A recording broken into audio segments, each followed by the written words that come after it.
Hello, everyone. I hope you all are doing well.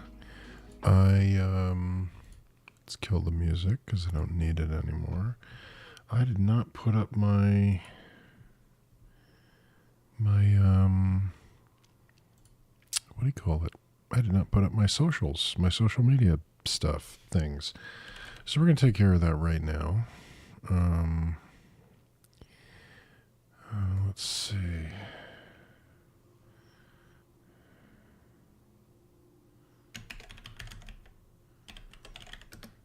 And thank you, Cypher. I appreciate your lurk. I hope your meeting goes well. And thank you for coming by to wish me a happy anniversary. I appreciate that.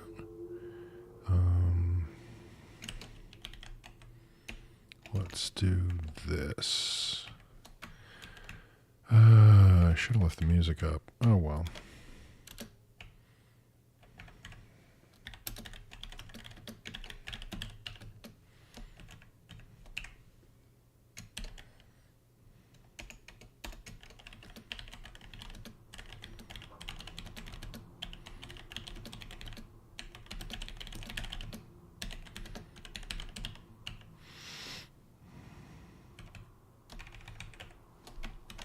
Okay, let's get these posts out. Let's see.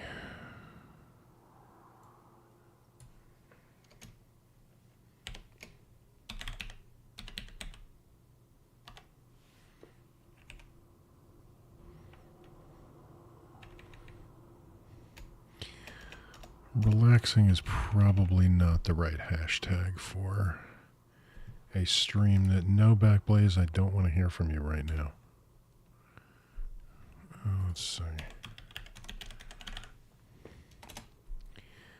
So that's right. Okay, let's get this.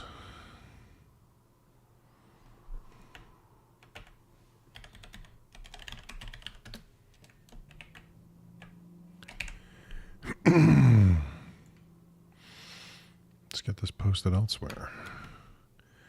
Post is up on Twitter and Blue Sky.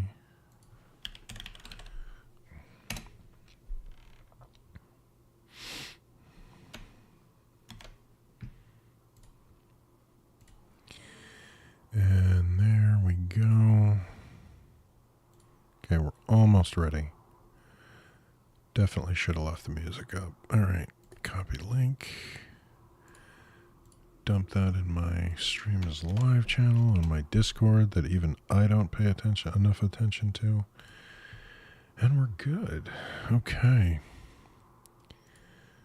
So yeah, I hope everyone's doing well. Got an email from YouTube telling me that my stream is live. Thank you very much. And yeah. So, excuse me.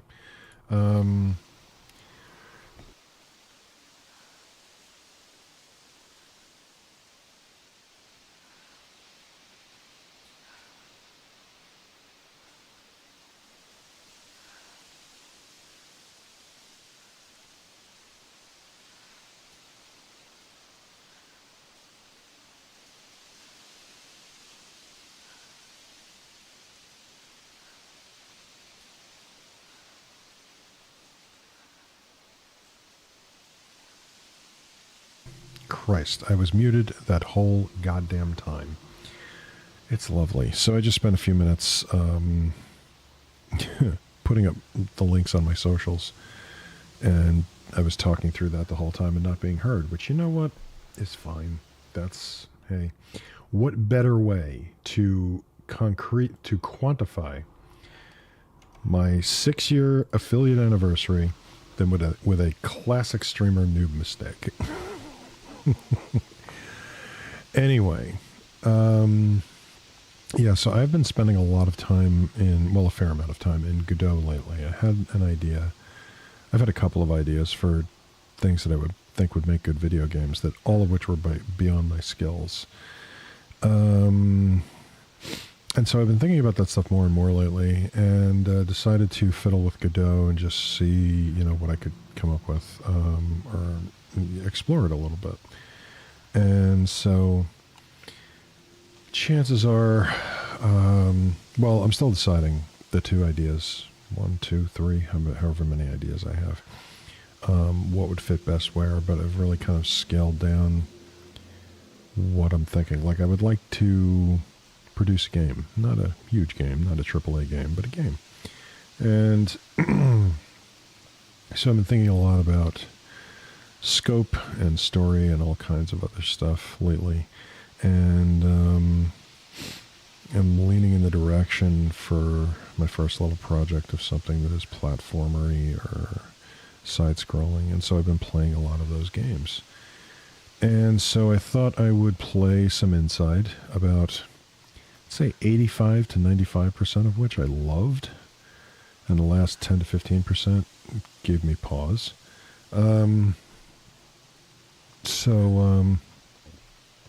This game is really kind of a masterclass in environmental storytelling. I have played it like the first 85 to 90% many, many times, and it was really impressive to me.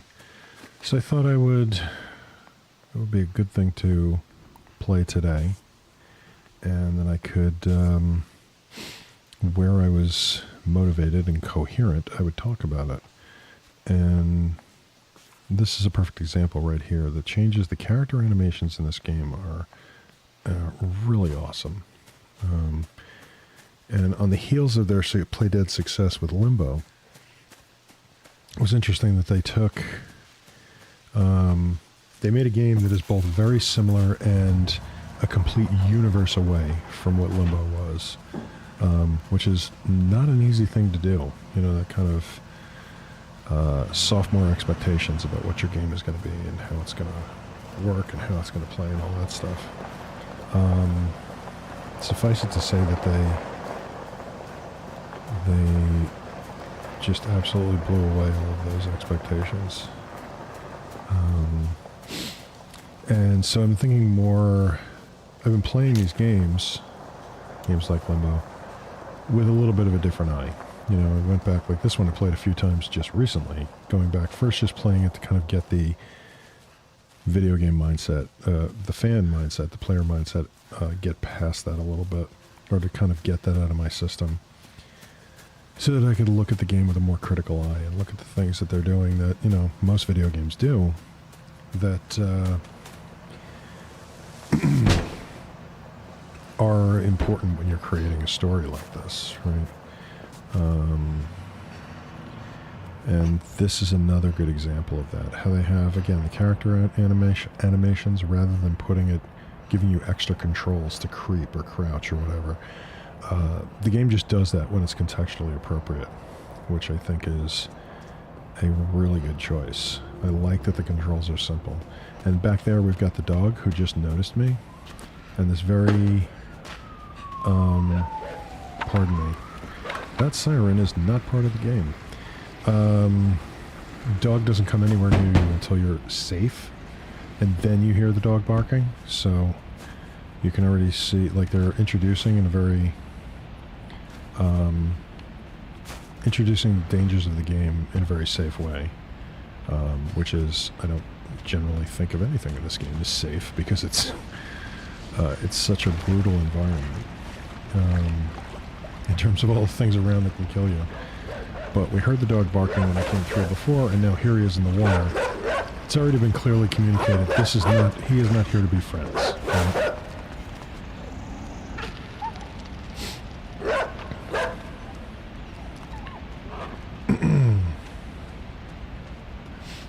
So that is something that, like, just again, established early, and now that's something that's known. Stay away from the puppies. Also, making this a side-scroller, but that is technically actually in a 3D environment, makes the worlds, even though it's so muted, it makes the world so rich. Lighting effects you can do in 2D at this point are amazing, but would not have the same feel if they did this, again, as a strict 2D game. Get back behind the thing.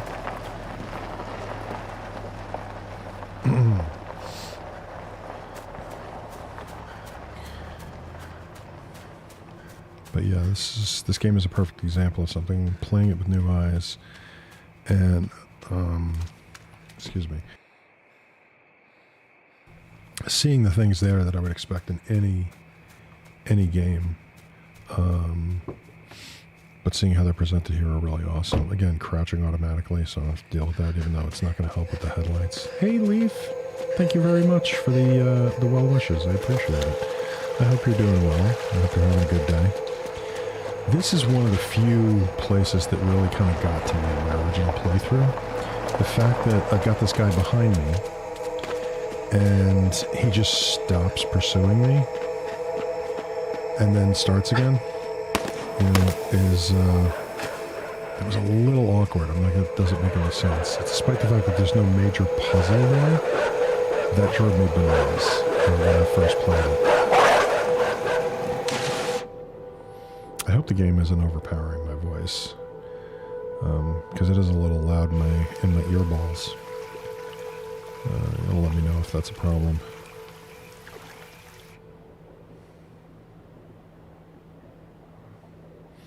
The other thing too, though, is that the game in most places is so quiet.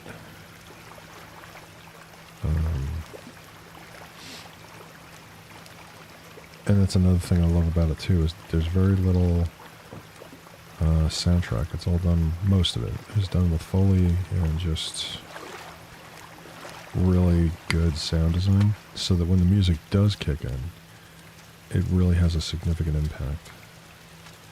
That is another thing that I love about it.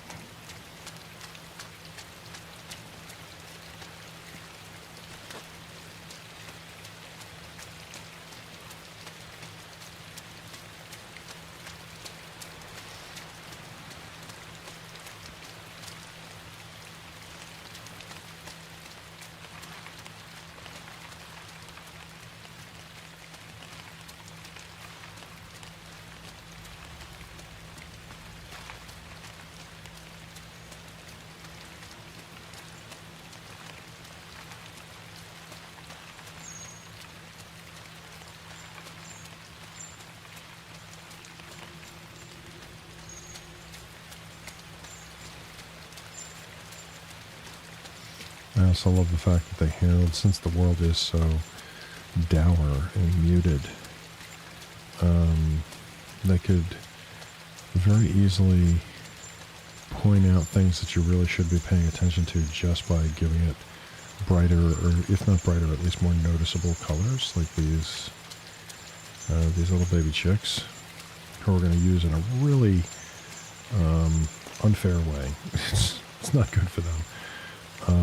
And the sort of tinkling wind chime effects they're using to represent them in the soundscape. Again, it's subtle, but it's really effective. Okay, you guys come in here with me. I'm going to turn you into parts of my little machine here.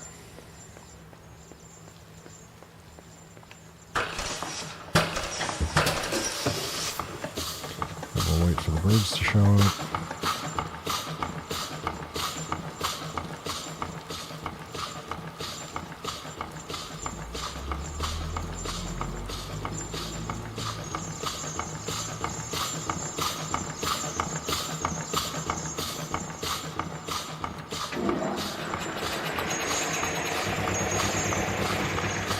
So harsh.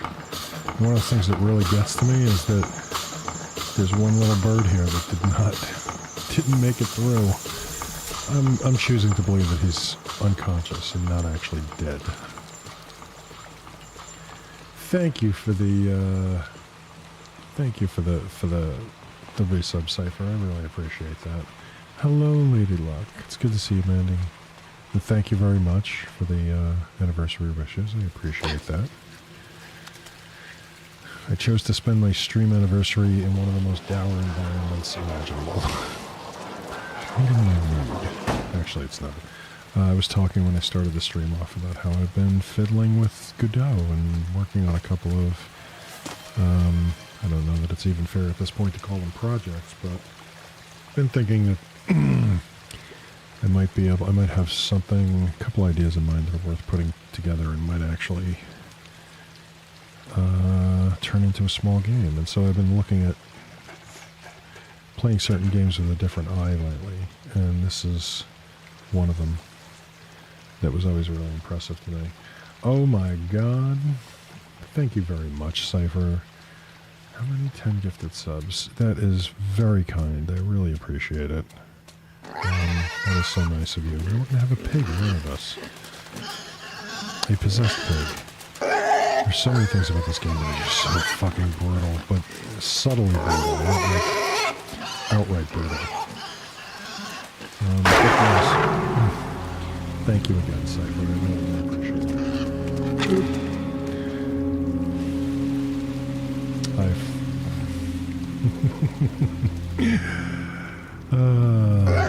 Sub bomb screwed me all up. Thank you again. That's very, very kind.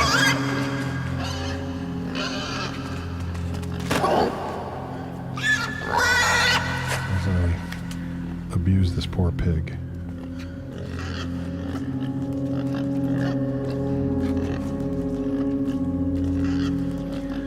DC, welcome to the stream and thank you very much. I appreciate it.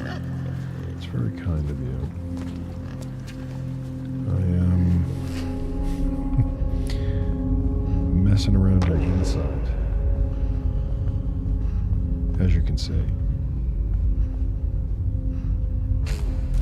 No, that wasn't what I wanted. Get the hell back up there.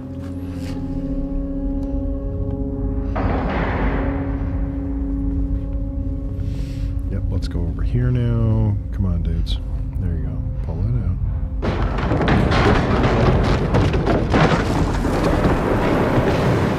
I remember... Wait till the noise is done. I remember the first time that I played this game, when I got to that scene and I figured this out, and it pulled all of that down. I'm like, oh, the world is going to come crashing down on me now, right? Because that just alerted everyone anywhere to the fact that I'm here. And I'm like, where's the cavalry? Where are the people who are coming to take me away?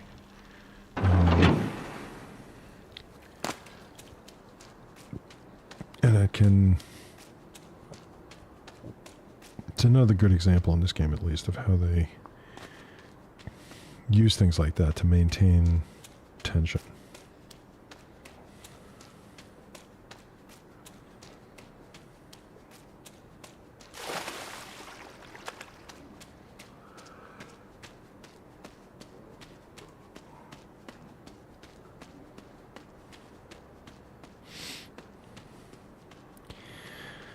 I should look online to see if there's any, like, fly-arounds or different views of the 3D models they used in this game.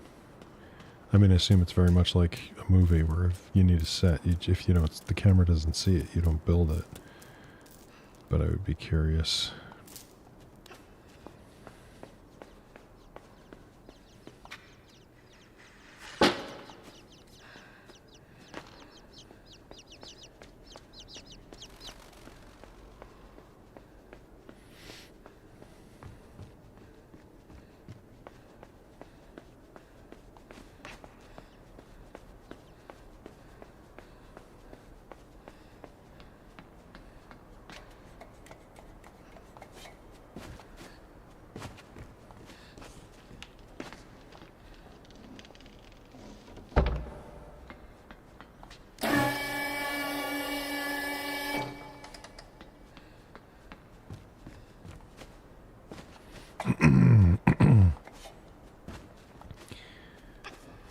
I've been through this game so many times that I'm basically speedrunning it at this point.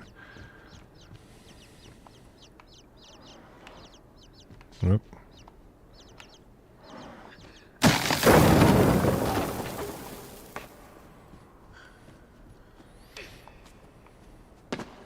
Whenever anything significant like that safe falling happens in these rooms, it always, like... Not as much as it did on my first playthrough or two, but... Those loud noises echoing in the space always made me cringe, like, what is happening next? What's going to come for me because they heard that? Let's open this up.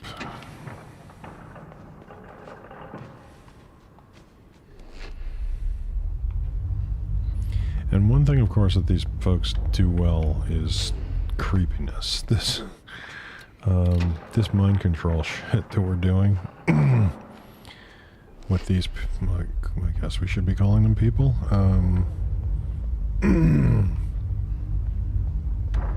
It's so disturbing.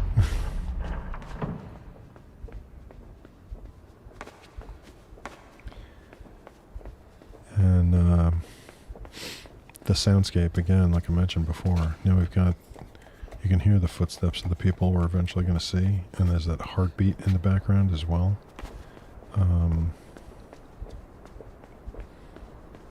It's just really good at creating and maintaining tension.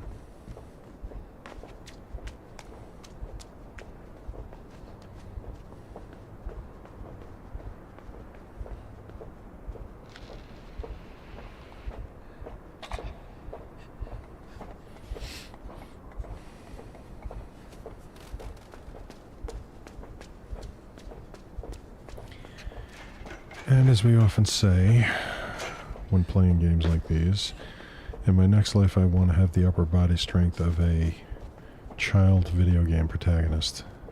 Because Jesus. I would love to be able to climb a drain pipe.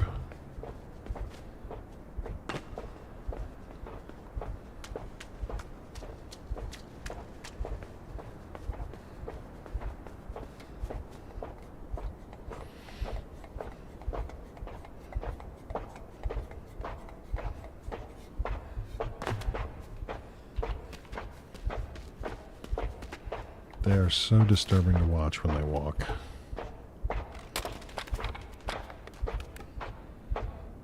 I wonder, did they design any of them?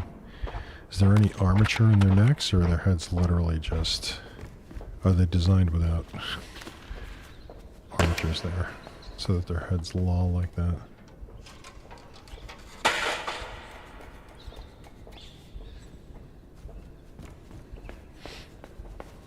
This level, when I tell you I was so frustrated for so long with this level before I realized that you have to come over here and open this door first. And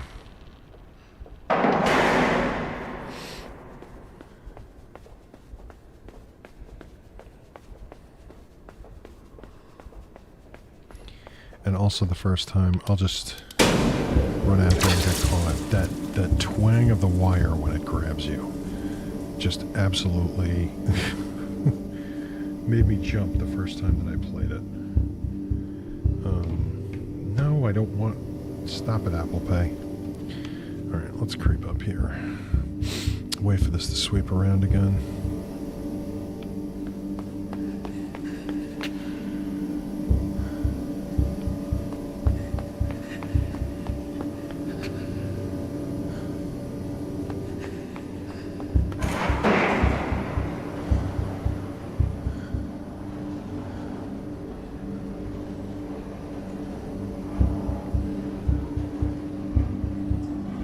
The game is also pretty good at taking relatively ordinary looking things and making them seem ominous. Like those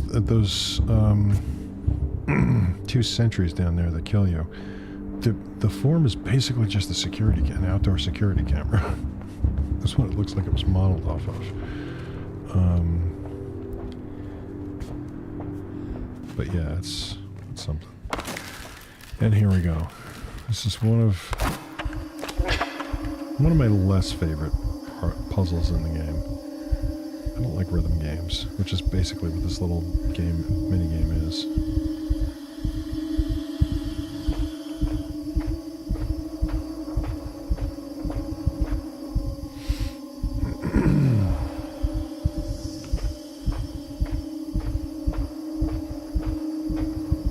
I remember hearing that sound right there. I'm thinking, are they shooting people? Which I think is pretty much the intended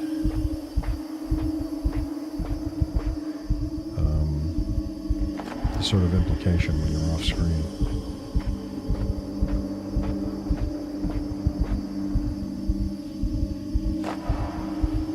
Kind of wondering what would be worse.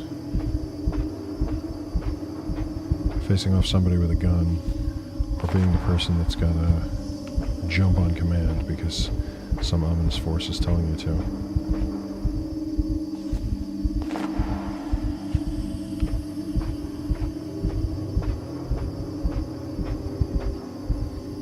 Definitely jumped at the wrong time here, right at that moment. First time through. And this one fucked me up entirely the first time I played it.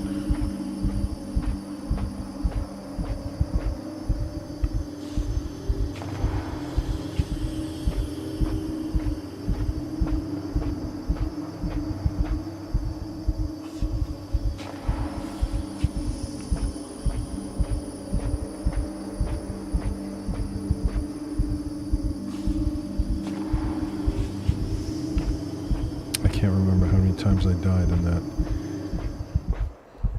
twisty circle one, the second test that they put you through.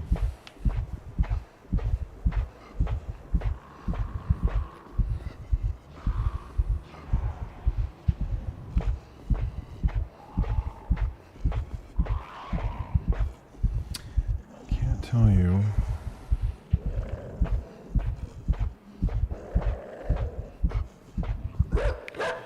I've got ads coming up in about a minute. To go through all that just to then be found out, snuffed out by a dog, not snuffed out, sniffed out by a dog. In the moment I didn't think that much about it, but in retrospect it seemed a little... Is he gonna, oh, he is going to go around the post. Good. Bye-bye.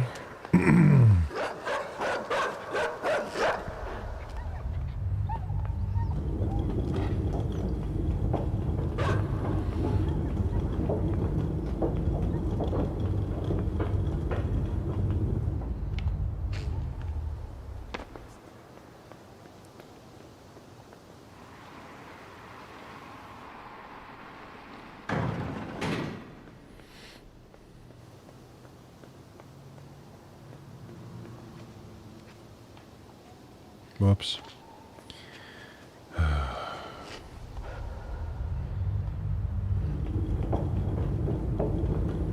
Also, the animation of when you're in this little mind control hat thing, the animation of your feet and your hands pushing, hanging out in that like disembodied space that you're in, it's amazing and also disturbing. Ooh, excuse me.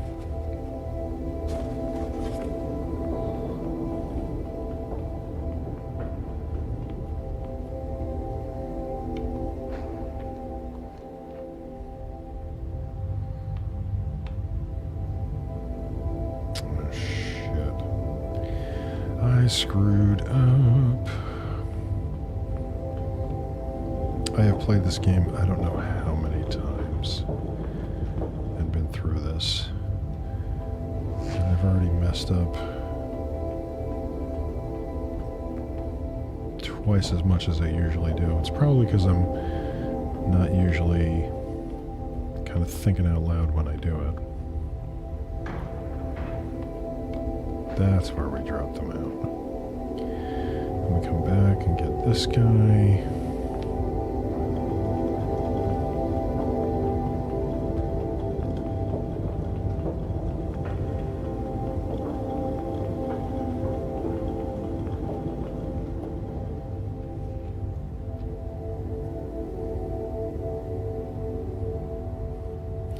Give me a second here, I just need to check something.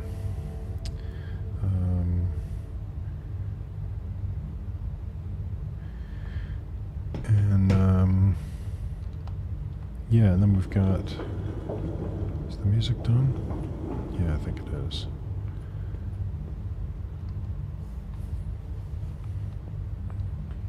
It's interesting again because you got... This isn't the first time we've got some background noise, and when you drop into the water cutting off the sound. There's a couple of moments, it's not really... This isn't a good example of it, but there's a couple of moments where... the water cutting off the sound has a wonderful impact in terms of what you're experiencing as you play the game.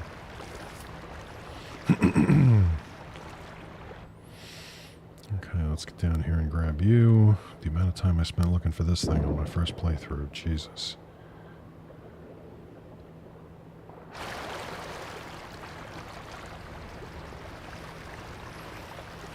And I want to be fit enough to be able to swim next to a huge pallet and be able to move it like this.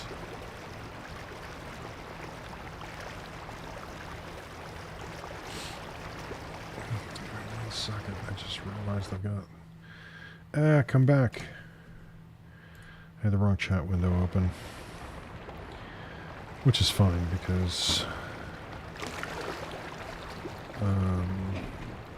no one had said anything over on YouTube yet, which is why I use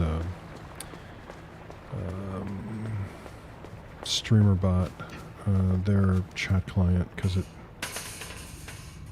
gives you both the YouTube and Twitch chat. You can put them together. Don't tell Twitch I said that, because you're not allowed to put them both on the screen. Okay. Keep your head above water, dude. You're not there yet.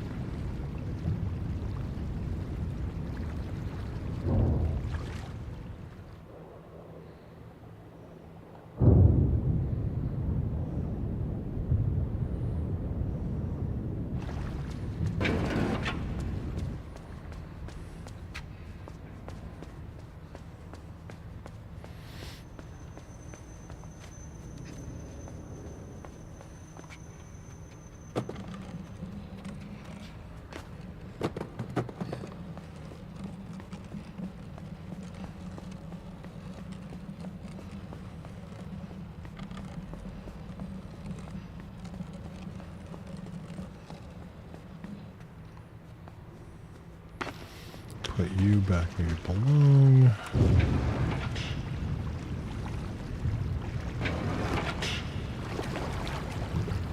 I didn't mean to push that over like that. It's okay though. It served its purpose.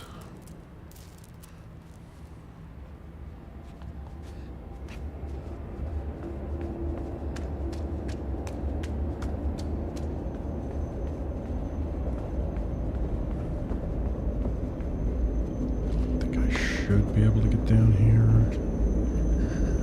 Yeah.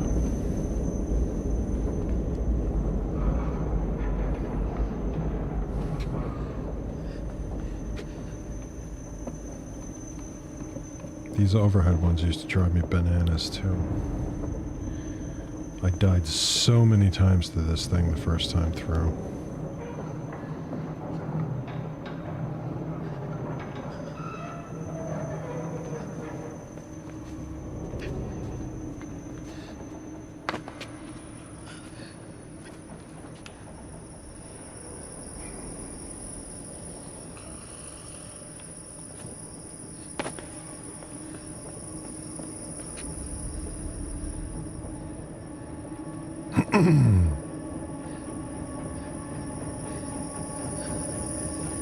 Another thing about the character animations, I'll just bag this one so I can see it.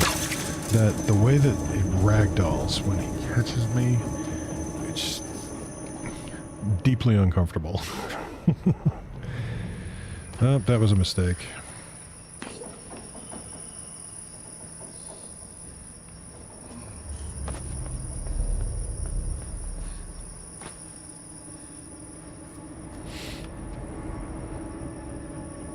And again with the music, this is a good example of using the music. The music is so sparse, but in a situation like this... Oh, fuck you, I was that close? Is it the music or is it the train? No, the train's got its own little choo-choo sound.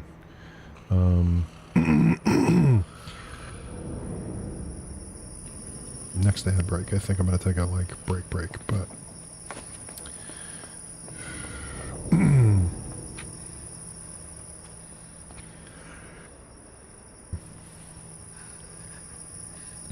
Where's the music? Yeah, here's the music. If that's music or sound effect, I don't know, but the way it's slowly ramping up, and then for separating the environments, you come through here, and it's gone. I think that might have actually just been the sound effect of the train. But they do such a good job with that, separating the two spaces with the soundscape by cutting it completely out or adding it in when it's not there when you break through a door or whatever.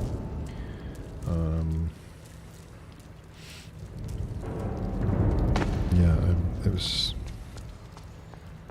the kind of thing that totally had the desired effect on me when I first played the game, but wasn't obviously conscious of it. And the more I go back to it, the more I'm like, yeah, okay, that is really amazing work.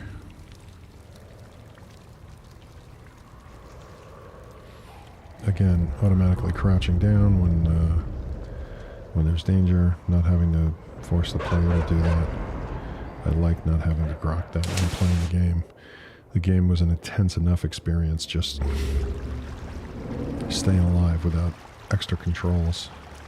I'm gonna have to also listen back to my VOD and see if the traffic noise in my apartment is detracting from or actually adding to this whole experience, because there's so much environmental stuff going on here. This friggin' dog killed me so many times the first time I went through this. Figuring out that I just had to swim back here and let him chase me, which again, deeply uncomfortable. I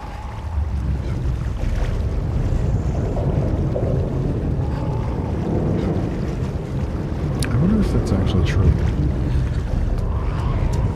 If dogs actually do swim slower than humans. Why he doesn't chase me down? I don't know. Well, technically he does because he's over there. This is one of the more these doggies. The fact that you have to go through and do this whole thing 3 times in order to get all these boards off.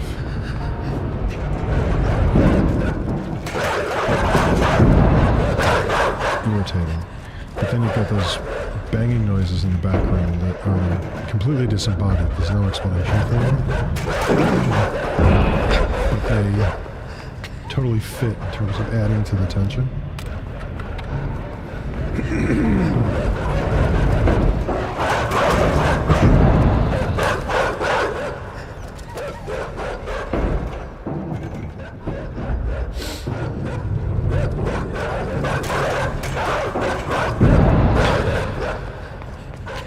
Okay, let's go. I hate this part. I hate it so much.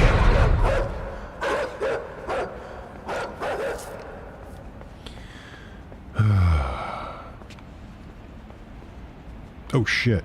Well, that's a death. I get past the dogs and then just prance off the edge of the platform because I didn't pull down soon enough to catch the beginning of that ladder. That's annoying.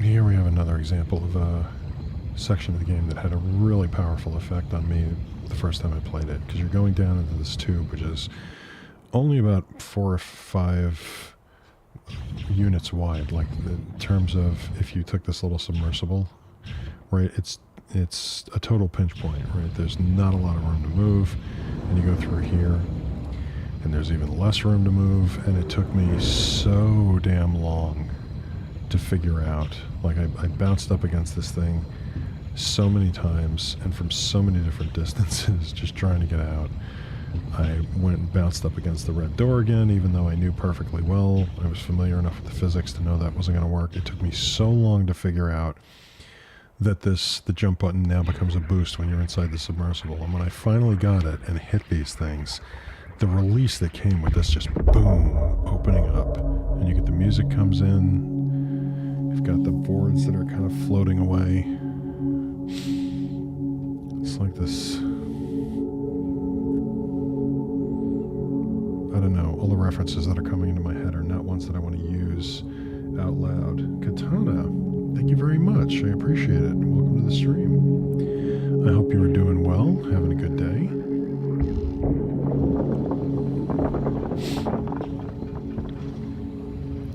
I am just noodling around and talking about what I like about Limbo, because I've been doing some game design of my own and some experiments, let's say. And so that's got me playing games that I liked in the past with a fresh eye to them. So I thought that would be a good thing to do today. Let's knock these things out so I can get through here. Let's get out of the little tiny little taxi cab.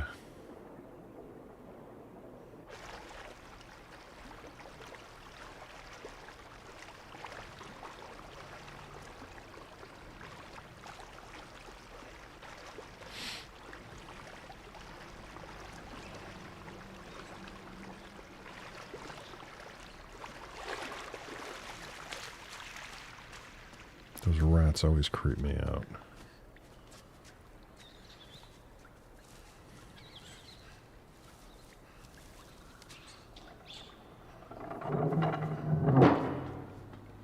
I wonder, does this kid live in an environment where developing that, like, is he always climbing ropes in his everyday existence in this world, and that's why he is in such good shape that he can do that?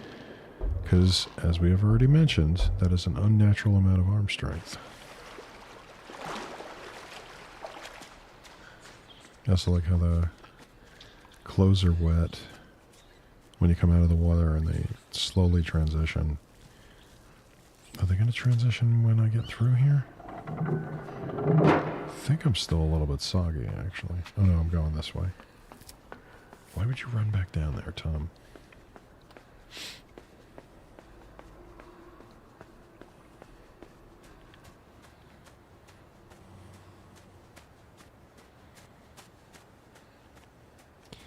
Also, their ability to create environments and transition between environments that just make no fucking sense, but you just don't, or at least I didn't even kind of notice them. Like, we're in a building now, but there's undergrowth and trees, but it's clearly still we're still inside, as is the name of the game. And these rocks and the leaves. It's all completely incongruous. Oh, you fucking moron. Well, now I get to do all that again. See, this is the problem. I mean, it's a good problem to have, but this is the problem of talking through this stuff rather than just having it... The good aspect of talking through this stuff rather than just appreciating it in my own head is that it's a little bit more... I find that saying things out loud, even if I'm saying them to an empty room, often helps to kind of set things in my brain. The downside is that since I don't normally do that while I'm playing this game, I am missing moments that I would, cues that I would normally breeze through that are causing me to lose shit. Or jump off a ledge at the wrong time.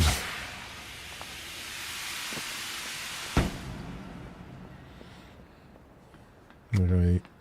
On a normal playthrough for me at this point would have easily been at least one or two scenes further than this by now. Just because I kind of get in the zone and am sort of silently processing everything. It should be enough to get me over, I think. Yep.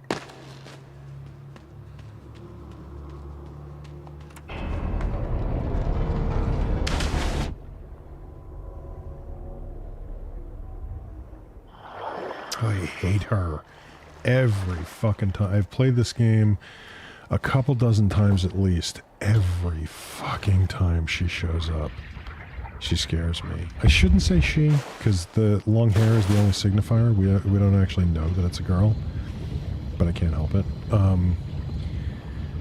But yeah, every time that shows up, it creeps me the fuck out, which is the point.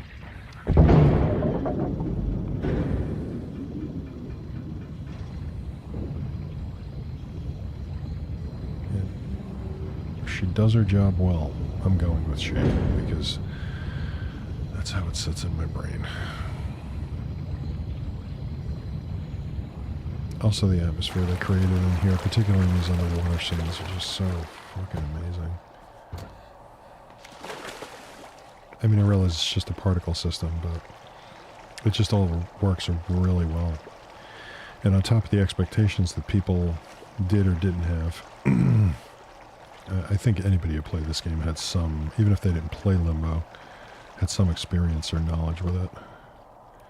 And how it, pretty consistently throughout the game, kind of delivers on being the sequel while at the same time completely diverging and doing something that is radically different and yet still has similarities to it.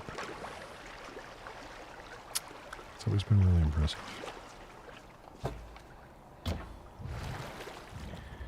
I think if I remember correctly, I'm supposed to jump here. Yes.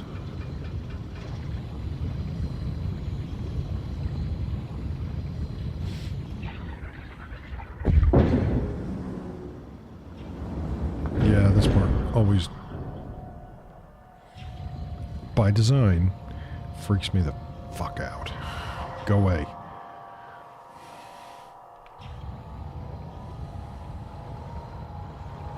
No. Back. Be gone. Water sprite.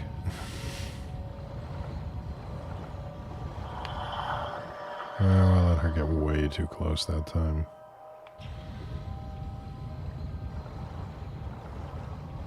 No.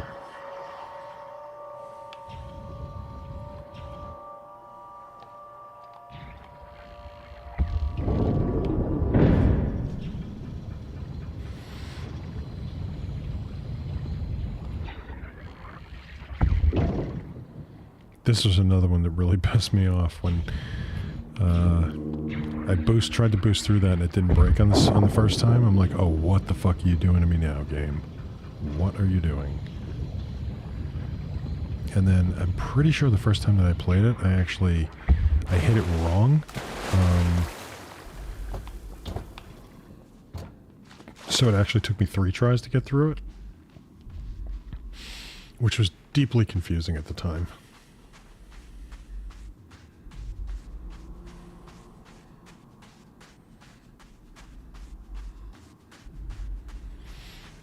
And then spacing out the distance you have to traverse in order to get back into this building, from being underwater and being cloistered to then being in here.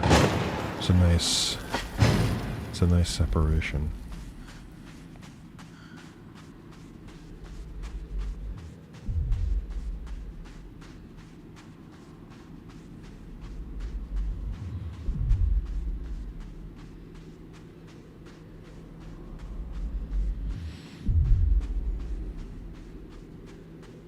And now here again, we've got that pulsing from the outside that is just ever present in the background the whole time that we're doing this this level.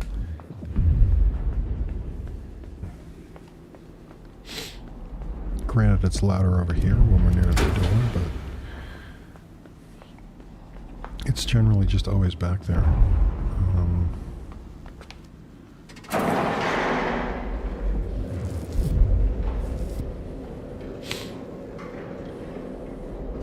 So when we finally do get through this, it has a combination of familiarity, and yeah, we can still hear it down here, but at the same time has so much more of a dramatic impact when we finally get to the point where we're out where that's happening.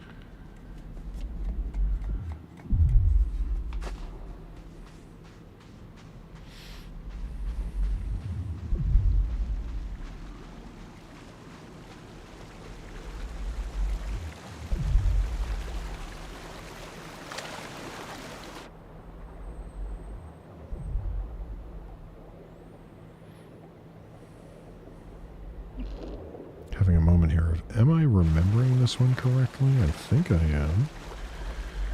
Just going under these things. I remember going into that one right there. I thought I had to swim under that elongated piece. Oh man, that drove me bananas because I kept drowning.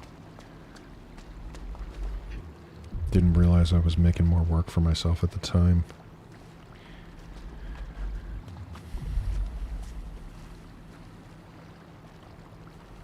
It's another thing that I think I said before, the game does really well, is separating out the objects you want to interact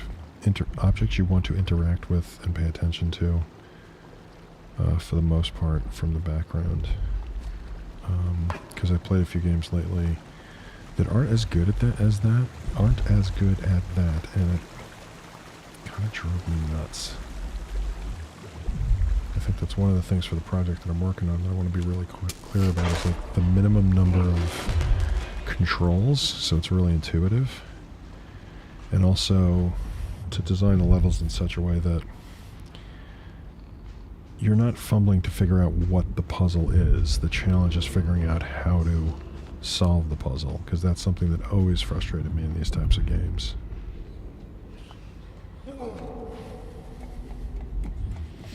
Also, in terms of the general creepiness or sinisterness of this world, the whole glowy hat mind control thing pretty much, yeah, that's that's rough. It's something that, as I was playing this game over and over again, obviously you stop reacting to it because you know what all the mechanics are.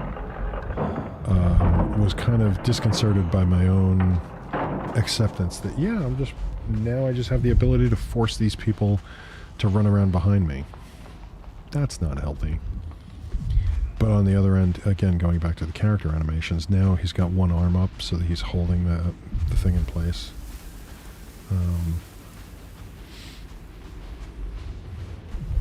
If nothing else, this game has an incredible attention to detail.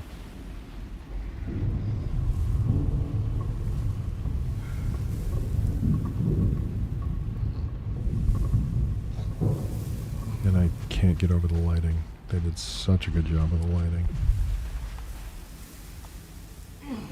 Yeah, that was smart. Let's go up in the air, nowhere near where you need to be. See, I'm a little bit spoiled because as long as you get close enough to it, they'll kind of throw you in the right direction so that you can grab onto that rope. And I overestimated that autocorrect, that idiot proofing.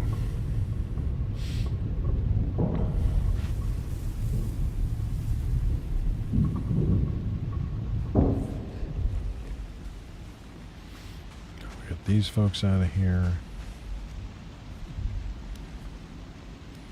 And again, there's still that pulsing in the background. Sorry, one sec. Yeah. And another spam text. Those are always fun.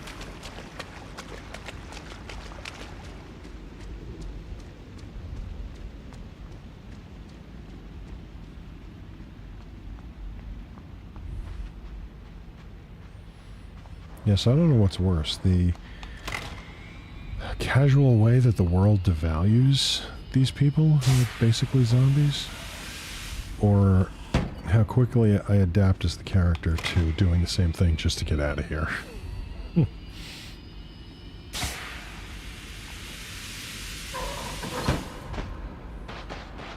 Like they're falling down on their heads, and all I'm about is, hey, let's go. I gotta collect all you guys so I can get out of here. See, now these, at least two of these, seem like they do have rigging in the neck, so their heads just aren't lying around like those people that we saw earlier in the game. It's a pretty simple difference that makes a change that is even more creepy.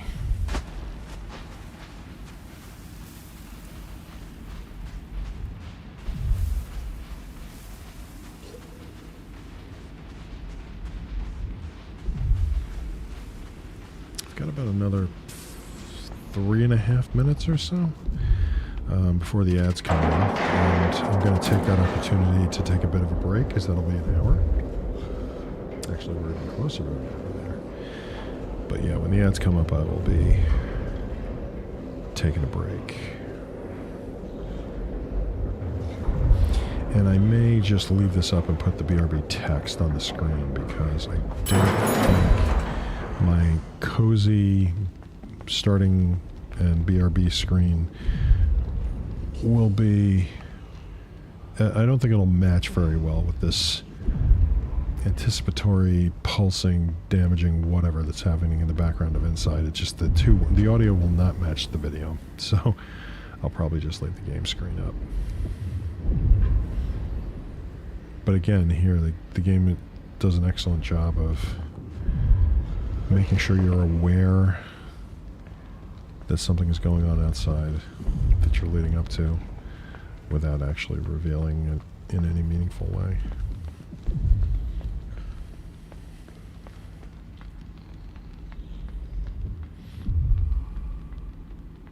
Yep, just got the chat warning that the ads are about to start, so they're going to be about a minute away. Here's another interesting thing, pushing that cage explosion out of frame, so it's just there when you get back down below. It's a nice way to save on the whole workload of the animation. Anyway, if the ads aren't running yet, they're going to be very, very soon. Let me see here. Oops. Left it off screen again. So, yeah, they're going to start any second now. So I am going to put the BRB text up. And I'm just going to leave... we'll just run off screen here so that way they're over here. And I'm going to leave them all there for a second. Ooh, that's creepy, the way they surround you like that. That's an interesting place to leave the stream. But that's what I'm going to do for right now. So let me just get my my game back up there. Okay. So yeah, I will be right back. Ads will be running shortly, and I will be back after them. Hope to see you when I'm back.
Okay, I am back.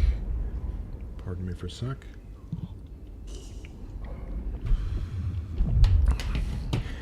I really wish this thing would stay on the screen when I'm flipping my screens around here. Okay, here we go. Back in the game. Had to get my chat window in the right place. So, yes, surrounded by zombie construction workers. What could be more comforting? And then we pick up these folks. And again, this whole thing, because that cage fall happened out of frame, didn't have to worry about animating that whole thing.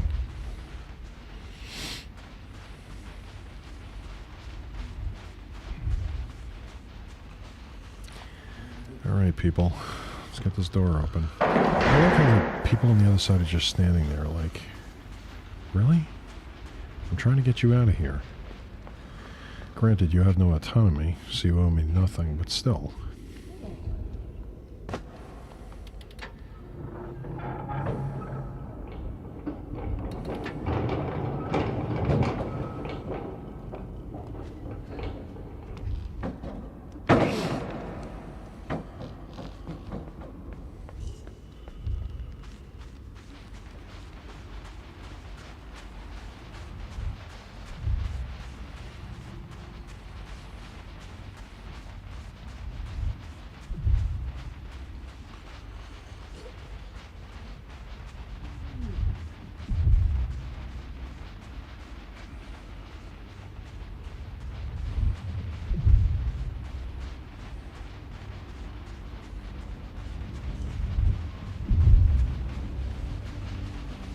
And the music comes in, signifying you've got that separation in terms of the soundtrack. So the music in, you know you finally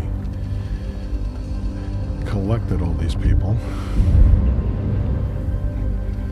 And finished your puzzle. And now you can hear that pulsing sound in earnest. Well, actually not in earnest. You're getting still a filtered version of it. And now that we're outside, there it is.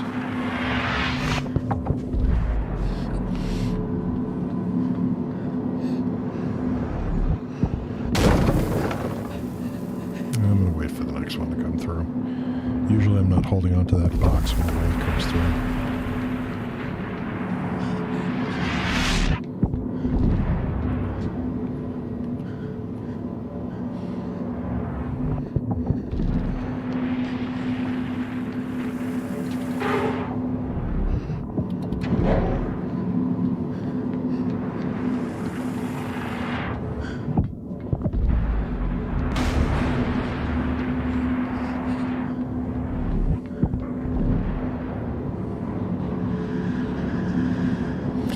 This is another puzzle that drove me absolutely bonkers the first time I played through it because I could not get the... It took me forever to figure out how to get the timing right on this.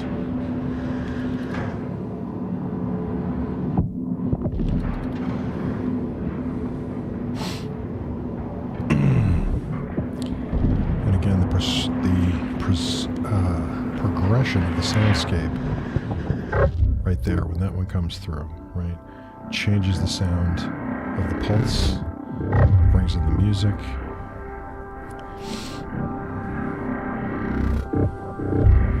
This whole sequence and its ability to just build is amazing. Run. I'm a little behind here. Okay.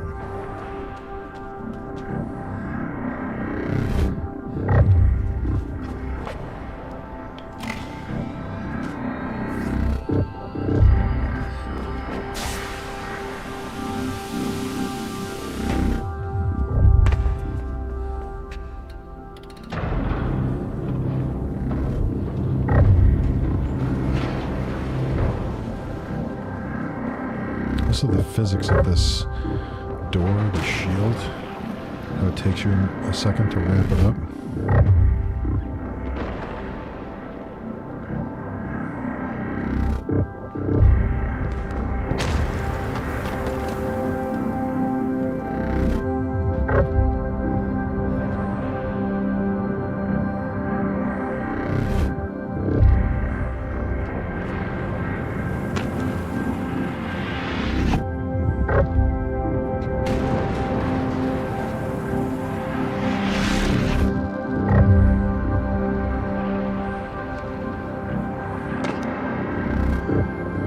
those character animations go so far to sell that slide. Like, I was sure the first time I played through that I was gonna fall off that pipe. There was no question in my mind.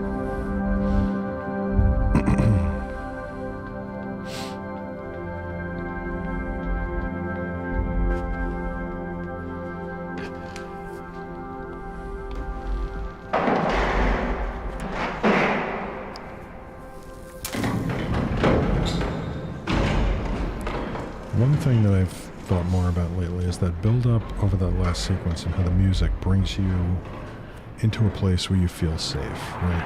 The music gets so much better. And then this happens.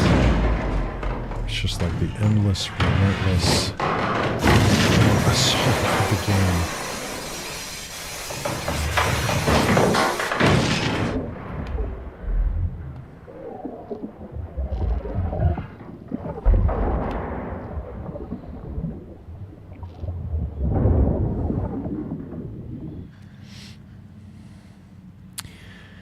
I do like the fact that, unlike the other scenes, when you pause here for a minute, the character takes a minute to recover from the fact that, no, really, we almost drowned. Okay, now here I'm going to do something really kind of unfun. I hate that puzzle more than almost anything else in the game, so I'm just fucking skipping it because I've already done this a million times. And it's my stream, it's my prerogative.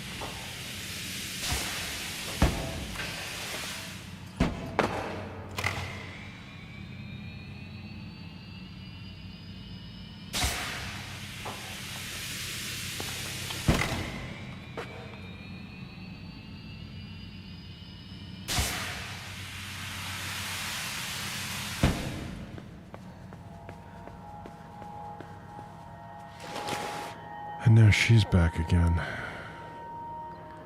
Ugh.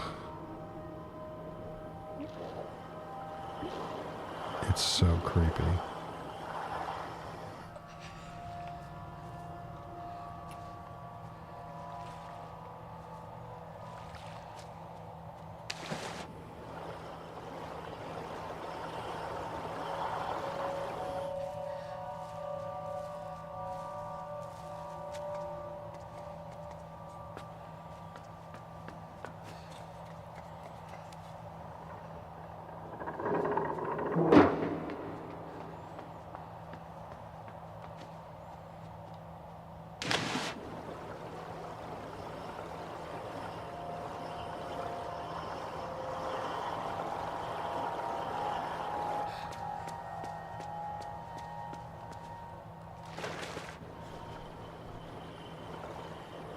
Did I leave it? Oh, I might not have left enough space or time.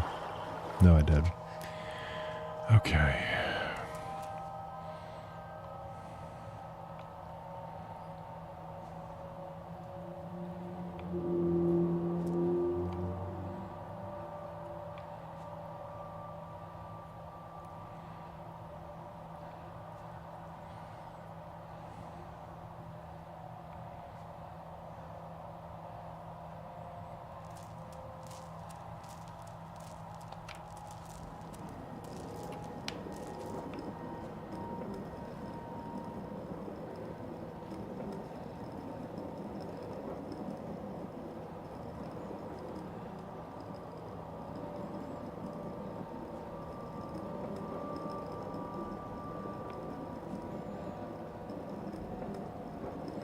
I'm trying to remember what it was that I do here.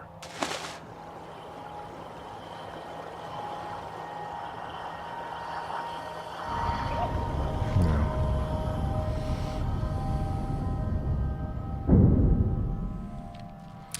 I think, if I remember correctly, we use that to drag her further back so I can get through that door, if I remember correctly.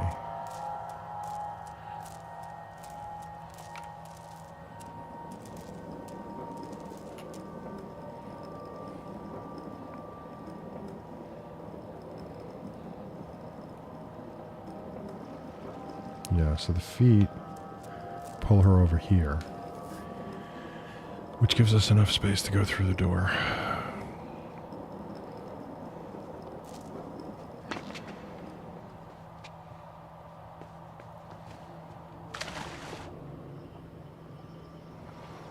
again, this is another one. I died her so many times while trying to do that.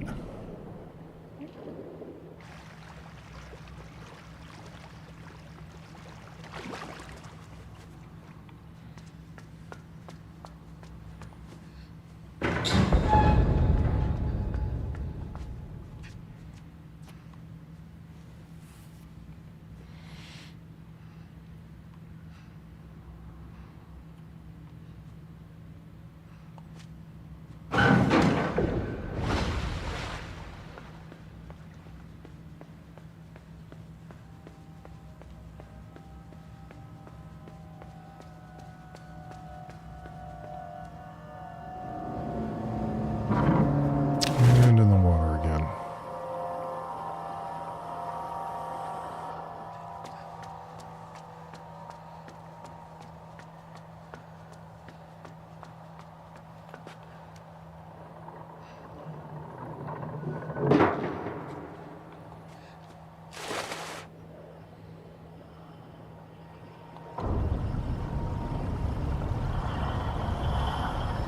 Ugh. I hate you so much. It's awful. We have to drag her back over here so that I can get through the door.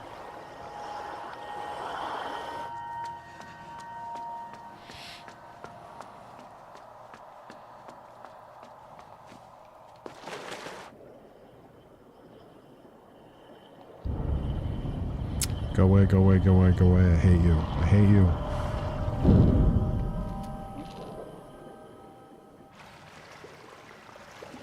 Ugh. Just so creepy. Alright, let's remember what the fuck I was doing. Where am I going? Alright, through here.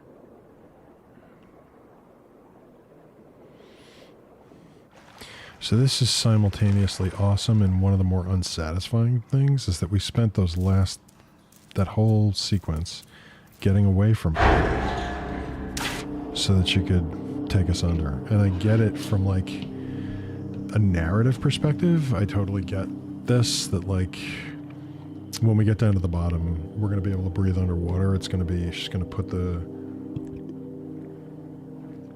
one of those connectors to us that obviously changes us, and this whole transition that takes place. First of all, it's brutal to watch because a character's literally freaking drowning. I should have put a content warning command for chat.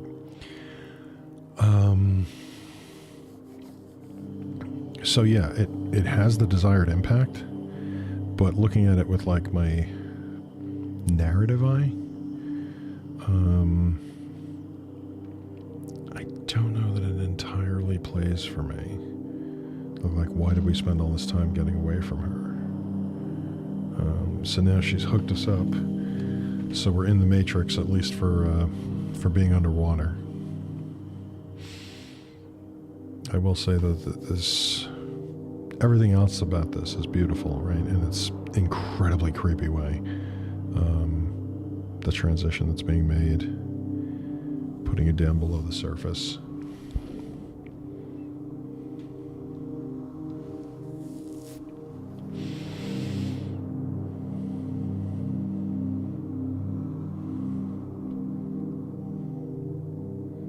The fact that all this stuff has been submerged long enough that there's actually fish living in here and apparently nibbling on me, that's another level of creepy.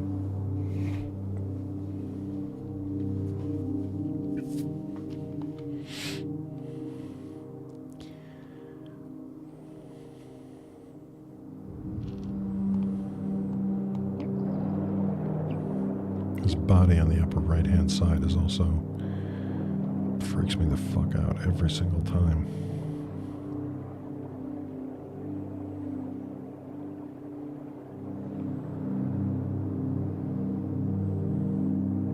I like that the fish are following us though.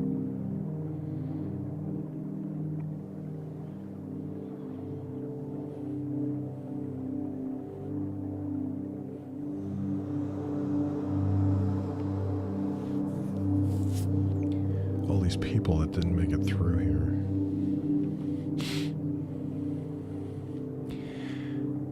recently, one of my last playthroughs, I thought about this and thought, was this, am I just swimming through the previous iterations of this? Like where the game ends and how all that happens and you destroy all that stuff. By the way, this is going to be a spoiler-heavy stream, right, for anyone who cares. But I'm wondering if these environments that we're going through now were just the earlier attempts to do what they're doing in the end game of the end scene of the game, that is equally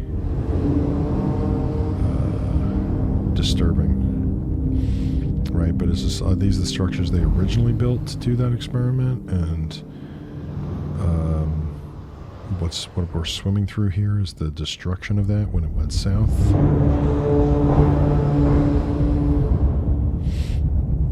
This game's been out for long enough that I'm pretty sure there's probably, if there is any commentary from the game devs about it, I'm sure it's out there.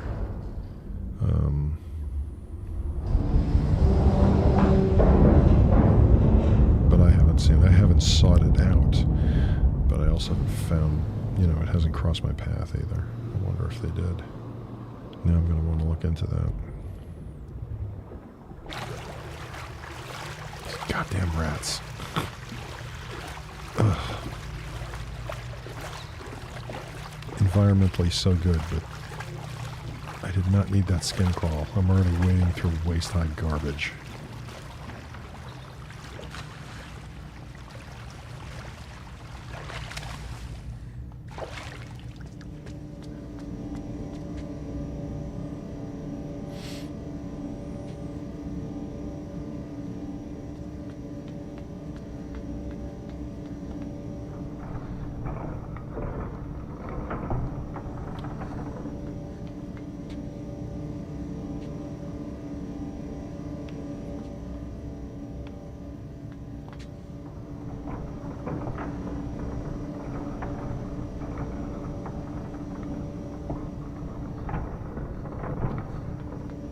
Shit. I knew I was fucking that up while I was doing it. But my brain is split right now between processing this. Oh, that was just dumb. Processing it out loud and processing it... and actually playing the game, I should say. So if we go here and we let it scan over, maybe we can move this a little bit because it's over me now.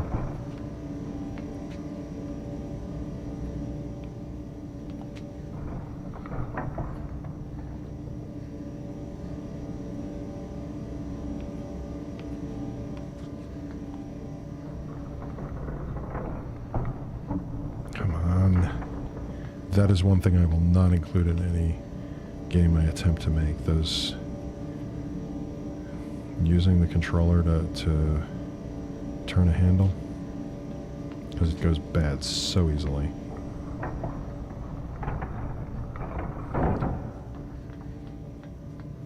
At least not in some kind of in a situation like this where it's time critical and you've got to use the controller to spin a dial. It's so infuriating.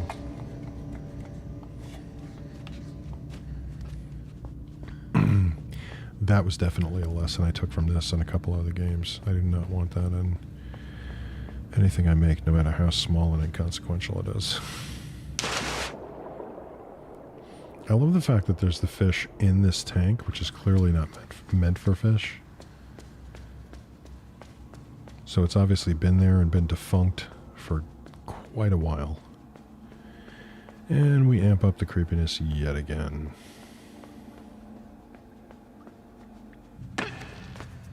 I also love that roll. The way the leg flips over when he does that. It's so cool.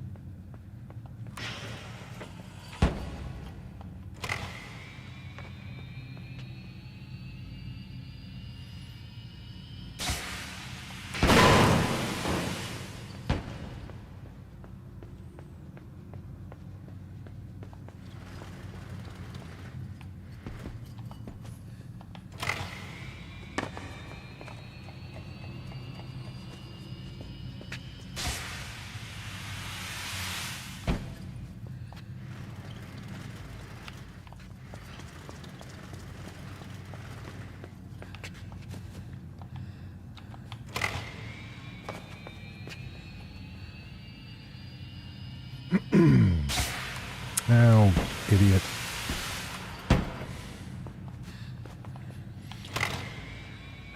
So this is why I'm glad I didn't put the word speedrun in the title.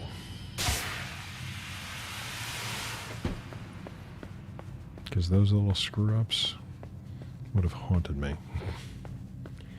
Okay, where are we? We're going back up. No, we need to... Yeah.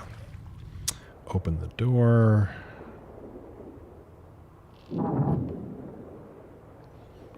Oh wow, there's a little VHS tape on the back, on the floor in that room. I never noticed that before.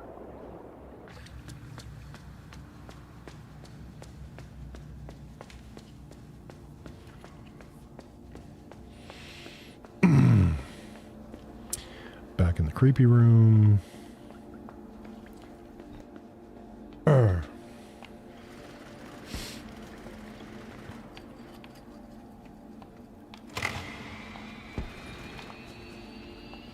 This is another puzzle that drove me out of my mind for quite a while. Like, how am I supposed to do this? I might have even had to hit up a walkthrough for that one, because it just drove me bananas.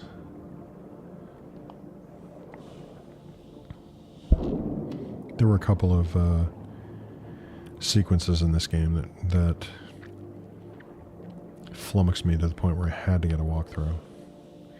It's one of the things why I'm interested in these kind of games, but also struggle with them, is that it is so rare that they are tuned to my particular attention span and all of that, and my gameplay style.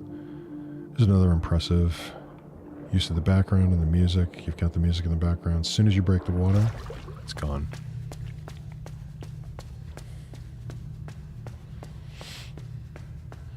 And you're back with those footsteps.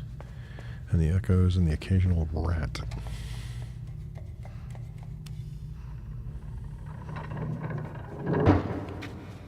Gotta go this way first.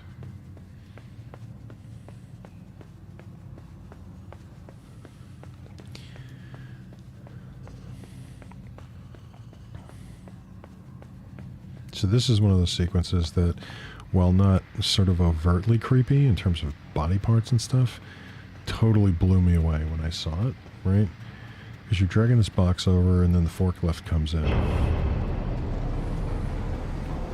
Stop here.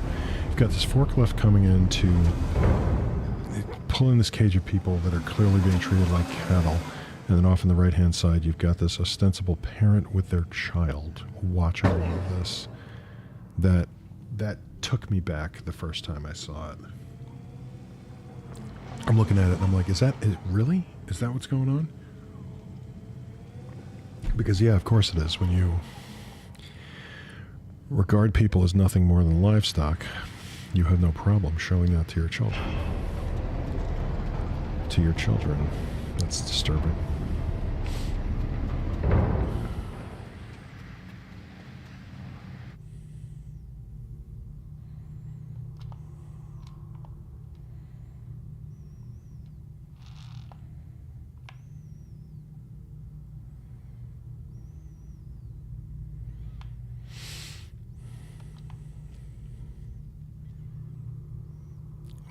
Pretty much the entire lack of sound in this room completely. No, not pretty much. Entirely lacking in sound. It's another interesting choice. Wrong way.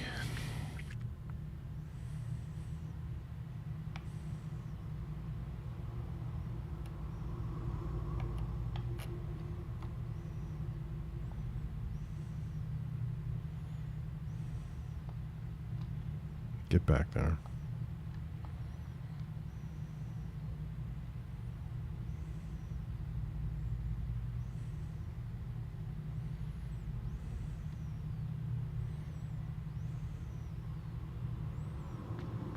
And then we've got our footsteps back again.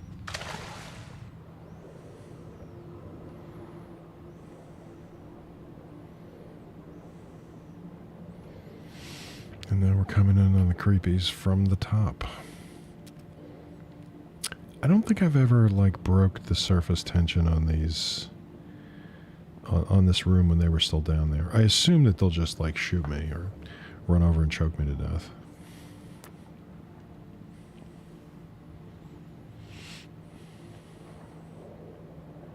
part of me wanted to do that now, but most of me did not. I'm not that curious about it.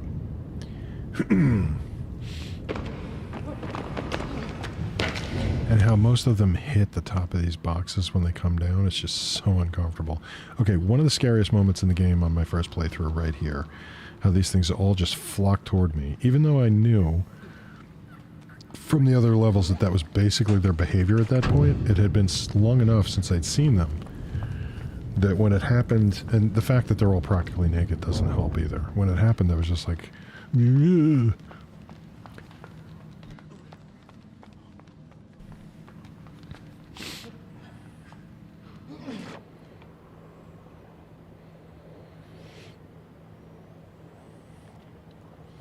This swimming on the ceiling stuff is really disorienting. I mean, it's very clever.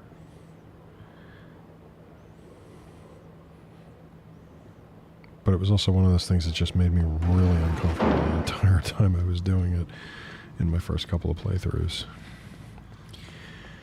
Oh, I'll pick up a few more drones. Are you coming with me too, or is that next time? No, Mopman is coming too. Good to know.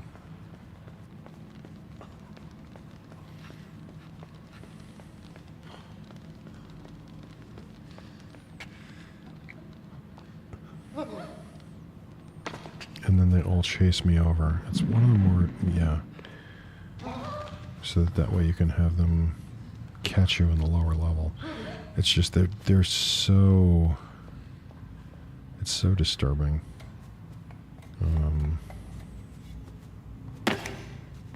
As it is meant to be.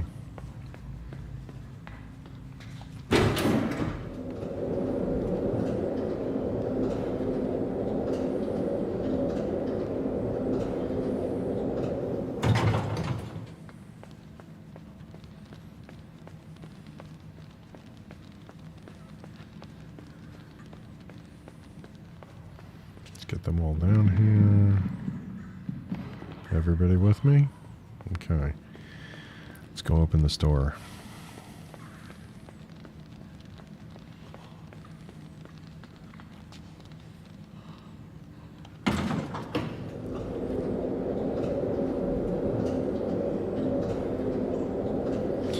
Now you would think that having interacted with these folks before, earlier in the game, that when I came through this level I would have recognized the fact that they needed to be here to help me open this door. But on my first playthrough, I struggled with this door for so long before I went back to collect them so that they could help me with it.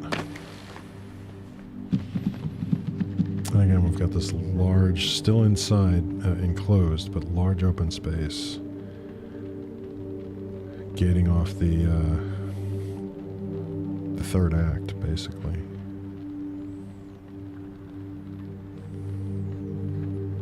Okay, get me up here, fellas.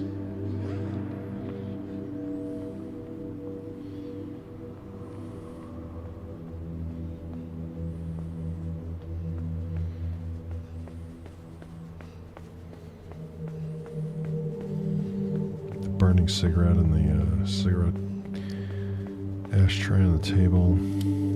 There aren't a lot of details, not a lot of clutter to give this place a lived-in look, which makes sense considering the overall tone of the game, but there are a few really nice touches in there. That's another one that just made me, when I first saw it, that woman, I'm assuming it's a woman based on body shape, I shouldn't do that, that person backed up against the door. I also love when I'm sort of like half speed running this thing just to be in the environment, which sometimes I'll play it just for the sake of playing it. So I rarely run up to the glass like I do here anymore.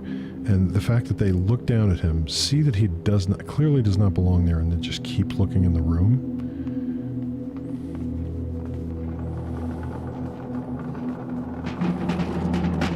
So obviously you need to get in there and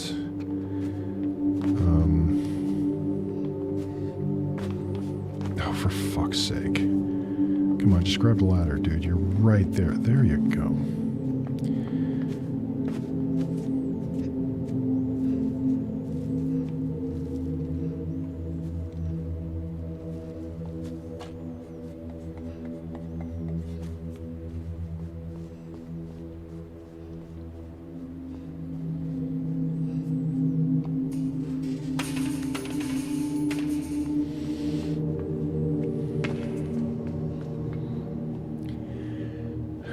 again, the game taking over so that you don't have to actually crouch. And this is another one of my, it's a really small thing, but it's one of my favorite touches in the game is you go through here and you look back at those scientists and they all look up and then just go back to what they're doing. Or the two closest ones, I should say, look up and just go back to what they're doing.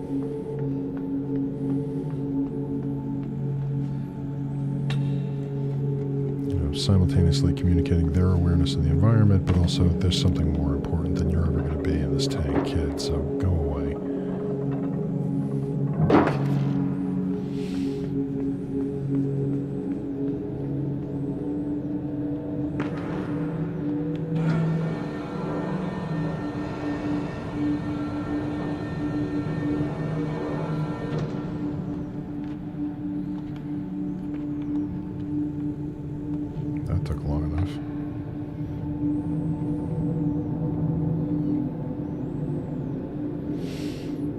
The whole scene just kind of almost pushes you into the background to communicate how large this thing is.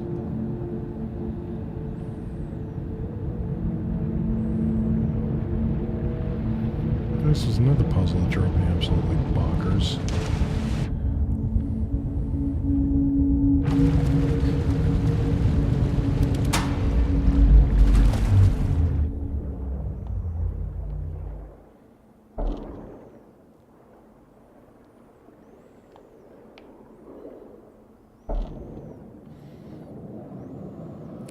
Very satisfying when that thing pops off, right? So you've got the debris falling away. When we turn this back on, this is another great example of how just the music and the sound effects together just come together in a really amazing way and then are cut out to show the transition between scenes. So there's those chords coming in, or that chord coming in very subtly and then building.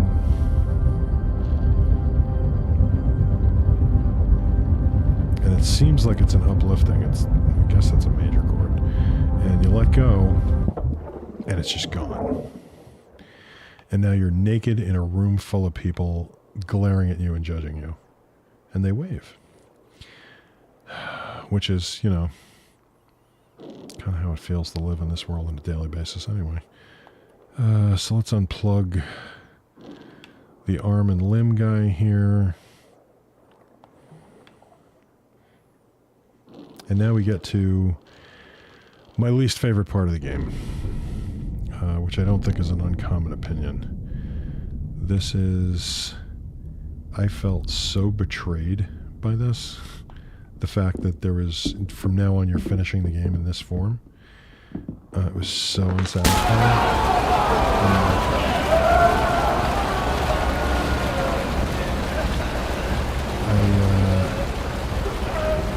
I couldn't help thinking more recently as I played through this game. Is betrayal what they were going for? Like, that they want you to feel betrayed? Because that's absolutely what I felt here. He's barreling through all these stories. But it just seemed like subverting game design for the sake of subverting it without, respect for the player, because all the time that you spent learning how to play this character. Jesus, that's loud. It seems like this part of the game completely, discounts all the time you spent getting familiar with the character, learning how to get through the environments, and now you're going to spend the last 10% of the game relearning how to play it to some extent and figuring out, because all the things you did before now don't make any sense, right? You can just blast through some things. Right? Can't use the elevator anymore.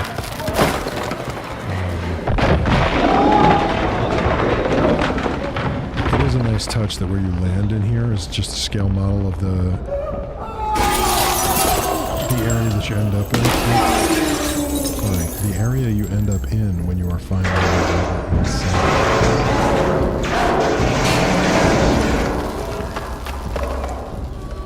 It's also, this whole thing is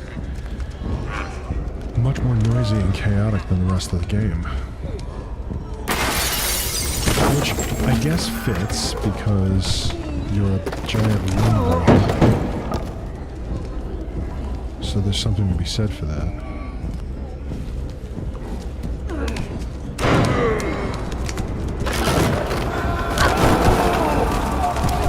yeah, when I first started playing through this section of the game, like when it became clear, when you get out of the tank and it becomes clear you're playing the rest of the game as this thing, I rage quit the game. I was just like, no, this is not the experience I want here. I will say the crushing the guy in charge, very satisfying. That didn't quite make up for it, but it was a step in the right direction, I'm not going to lie.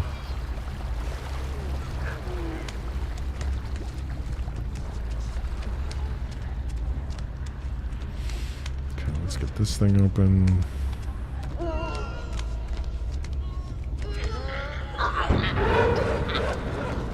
I like how, you know, perfect example, the dogs are no longer a threat. That screwed me up my first time through. I was like, oh, how do I get away from them? Oh, wait, I don't have to.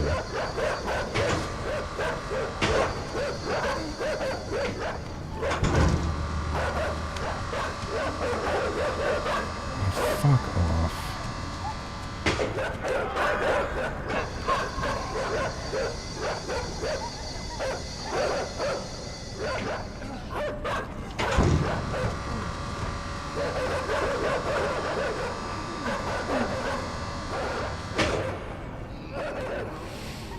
Yeah, so Blobby McBlobberson here is definitely not fun to play.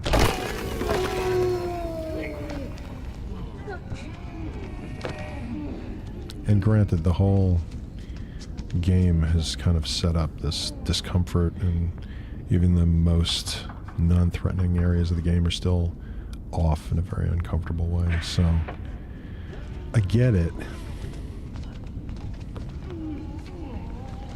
I just really wish it had been something else.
This puzzle made me want to rage quit several times when I was playing it on the first playthrough. Getting this thing over these fucking sprinklers. Oh, I was so pissed.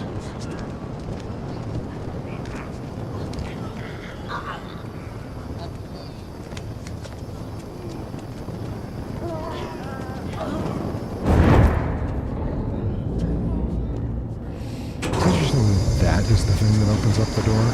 Like they built this thing so it could be fed with a burning crate. Seem a little bit off to anybody else?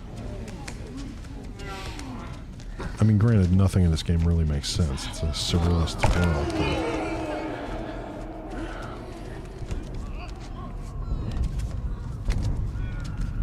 but I think that's probably about as far out of bounds or as much as it... That's where my suspension of disbelief, I think, got strained. The fact that we're coming up with puzzles that this thing specifically is capable of that this limb monster is capable of solving. And that clearly impacted the environmental design. It's just, it's weird.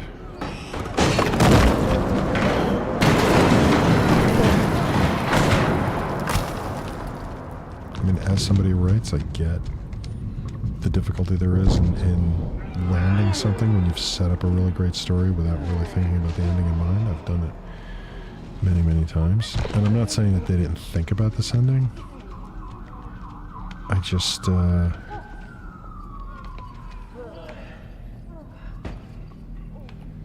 don't know.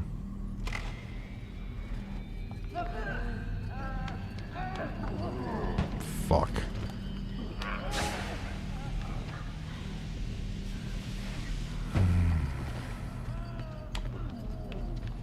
Could you do it again, please?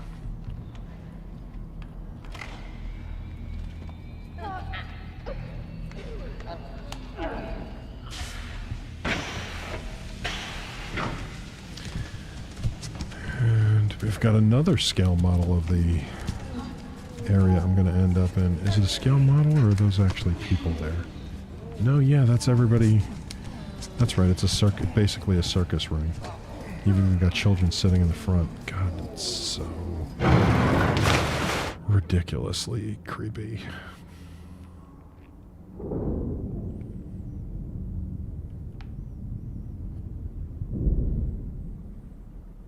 This is another section I spent so much time just tearing at the bottom of this thing, trying to figure out what they wanted me to do.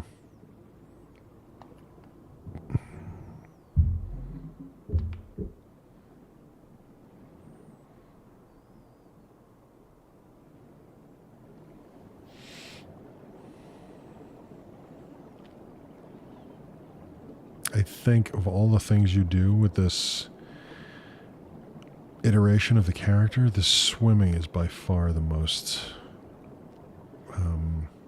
off-putting. The way he's just sort of slugging his way through.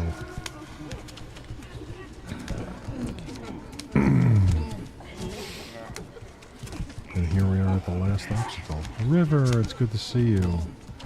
Thank you for popping by and saying hi. I appreciate it. I'm actually going to be ending really soon because I'm at the end of this game. So the last obstacle is just something you flip. And then here we are.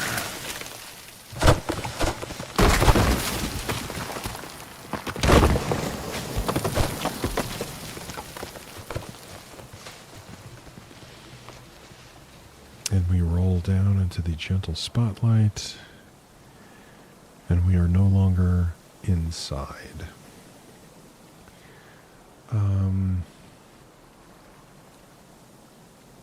It's interesting because for an ending that it clearly had a lot of thought put into it, when you take a step back and you look at it, in the moment it felt so tacked on. And yeah, I still to this day don't know how I feel about it. I mean, my surface level gamer mind was just like, nope, I don't ever want to play that again. That is not what I needed. The part of me that wants to understand it, however, is maybe not endlessly noodling it, but thinking about it deeper and still not entirely thrilled with what it comes up with. Anyway, so that's my playthrough of Inside. I think that's actually going to do it for me today. I wanted to I didn't want to not stream on my anniversary because I did have a bit of a morning, and I honestly considered canceling stream. I'm glad I didn't, but wanted to, figured I'd take the opportunity for the day to do something different than the co-working. And like I said, since I've been noodling with Godot, I've been kind of replaying games I've already played with a different eye on them, and this seemed like a good way to spend the afternoon, which it was, and I'm happy I did it. But I am also, excuse me, quite frankly, out of gas. I'm on fumes right now. So I am going to call it there. I do appreciate, as always, everybody stopping by. I hope you have a good rest of your day. For those of you who are whatever time frame or place you're in, or time zone you're in, I hope you're your working part of the day ends soon, and the rest of it is enjoyable for you. I should be back on. This week has been up and down and all over the place. I missed 2 days of co-working streams, yesterday and the day before. So I don't want to say absolutely 1,000% that I'm going to be online tomorrow. That is my plan. I have a couple of things that are kind of wobbling around that could possibly impact that. But as of right now, I'm planning on being on at my usual time at 12 noon tomorrow. So hopefully I will see you all then.